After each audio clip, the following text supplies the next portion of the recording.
This video has been a long time in the making and is definitely well deserved for the Nintendo lover himself, Harman Smith. I am not playing my gaming PC because it simply isn't as good as my Nintendo consoles.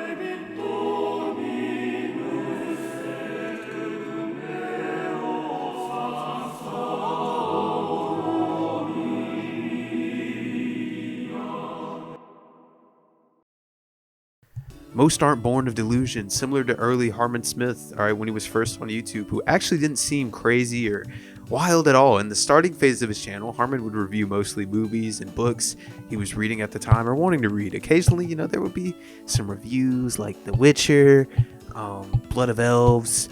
The only precursor sign that, he was odd was his enjoyment of ARMS. But, to each his own. It's okay to like ARMS. There's nothing wrong with it. I think ARMS is an okay game.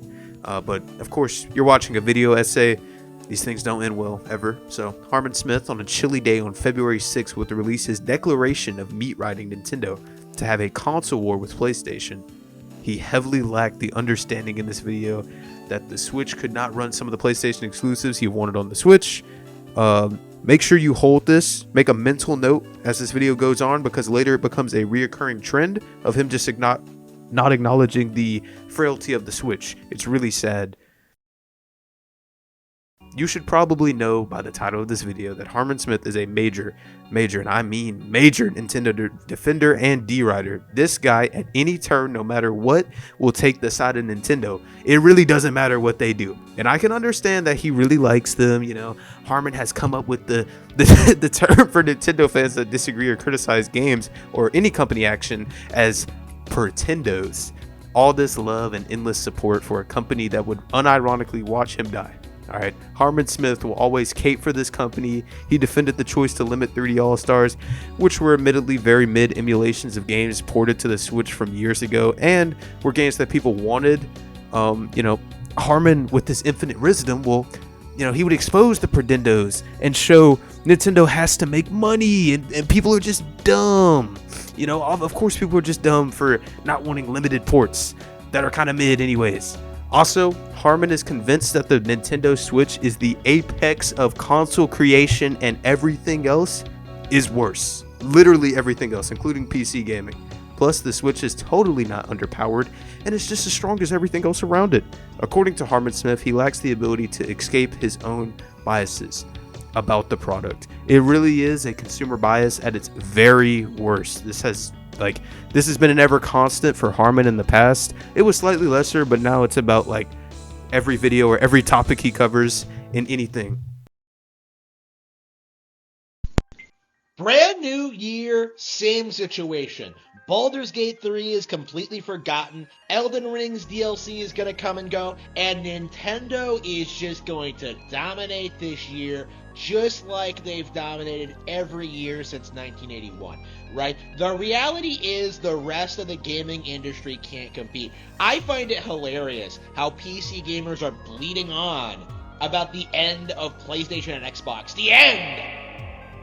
I want to clarify right now that this is something that most YouTubers, who am I lying? To all YouTubers, we all farm Outrage a bit, but it really is about, how you go about it and what you're trying to do to convey, or, how you keep an audience. Really, all you have to do is bring nuanced points with ways you can properly back them up and give out reasons founded in, your thought process. Splice with opinions of your own, of course, and things that people would enjoy. I shouldn't have to explain this. Harman's been doing this much longer than I have. Harman fails, though, on all these accounts. But to which is farming Outrage? He can't really do it. With his titles and opinions, he can farm that type of outrage, but having arguments rooted in facts at all, then combating standard opinion, he lacks greatly. He sucks at it. Best example is his belief that the Switch is the peak and pinnacle of gaming in comparison to PC gaming, which would be fine if he could back it up with a variety or field of games that the Switch has, but he doesn't. Harman did and still does rely on these titles. He knows very well we'll get a reaction because he is aware they farm Outrage. Let's go over some classics, shall we? PC gaming is inferior to Switch gaming. How to overthrow our government. Trump protesters versus BLM protesters. And of course, the pinnacle of titles from Harman Smith's videography. Lesbians don't exist. Common Harman Smith W's, of course. I could only expect this from the internet analyzer king and god himself, Harman Smith. After torturing watching hundreds of Harman's videos, I realized a trend amongst his argumentation, which I have dubbed the Smithsonian Way. Have a topic that you want to argue, resort to the straw man every time, doesn't matter, and make imaginary people that argue your claim that aren't really there or are super small and niche, that it wouldn't really matter what they have to say over and over and over. It's so obnoxious. I spent days at times re-watching or listening to his points that he's trying to make about something. It's actually mind-numbing. Like recently, of course, you likely know, unless you died between May 12th and now, the sequel to Breath of the Wild came out to mass acclaim and enjoyment. So Harman literally has to do this actively, in real time. People that hate on the game, which is not as many as you would think it is, all right? And the people that do usually bring up fair points and valid criticisms that I share as well. I promise you, people aren't hating as hard as he ever will carve it out to seem, and it's a damn shame that he does this type of analysis. It's just a negative discourse cycle over and over again. But luckily, most people aren't that gullible, right? Baldur's Gate 3 recently came out and won Game of the Year, and it's super acclaimed by the wider gaming scene. And while it isn't a game for me, I can respect that it is a full game, finished on release. But this video isn't about me. It's about Harman. And I wonder what Harman Smith thinks of Baldur's Gate 3. Harman Smith talking about BG3, all right? Harman Smith hates this game a lot. And he thinks he thinks it is overloved. It's a terrible game. Also, Harman Smith for a long while has a weird view of like Game of the Year, and it just seems like he cannot validate a game he enjoys a lot unless it wins Game of the Year, which is strange, not healthy at all. It's super weird, like what you like, duh. Harman Smith will criticize any game that he feels is getting astroturfed. But the ironic part about this is the fact that he doesn't realize the modern release cycle of popular games or things that people look forward to get a major astroturf, especially if they're from big IPs. And he'll never point this out with Nintendo because he loves Nintendo. That's his god, all right? But Harman Smith only points this out when it's a game he doesn't like, or it's from a company he hates and doesn't want to see succeed. And I shouldn't have to say this, but console wars are stupid to care about. Just game, especially if you're a grown man. Like maybe I could give you some leeway if you're younger, but if you're an adult, why would you care?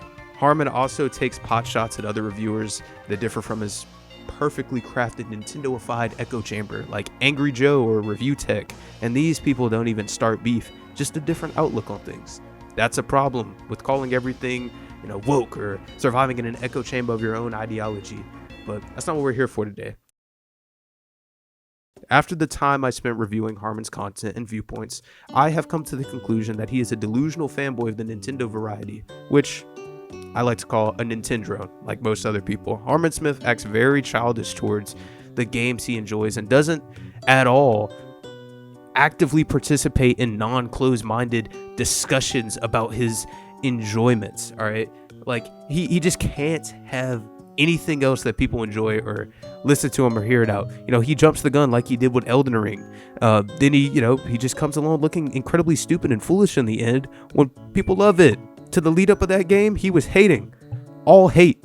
Leading to me to realize that Harman does do this out of genuine enjoyment, which on a creative level and a personal level I can respect, but I cannot respect the practices in which he takes because they are heavily underbaked, unfortunately. But I don't hate Harman, and I wish him the best, but he is a pretty delusional man, and I doubt he will ever really change. Hopping off the Nintendo D when you've been doing it for so long as someone like Harman is really, really, really hard to do. Hey y'all, I hope you enjoyed this longer video. I want to do more like this because Smash video was fun to make. All right, I like making longer content. You guys clearly like longer videos. And so this was fun to do. And let me know in the comments if you think that Harman Smith will change. I think he probably won't, but he might. Do you think it's possible to hop off the Nintendo D train? Let me know. And if you like, make sure to like, comment, share, maybe, and subscribe. I'll catch you all later. Peace. It's 1986, I'm in the first grade. I'm working really hard to get Mario laid. I gotta save the princess so he can get the pussy. Believe me, Mario will get that ass, so fuck Luigi. Mario really wants to get her in bed, so bad that he's busting up bricks with his head. He just wants sex, so forget the wedding bells, jumping on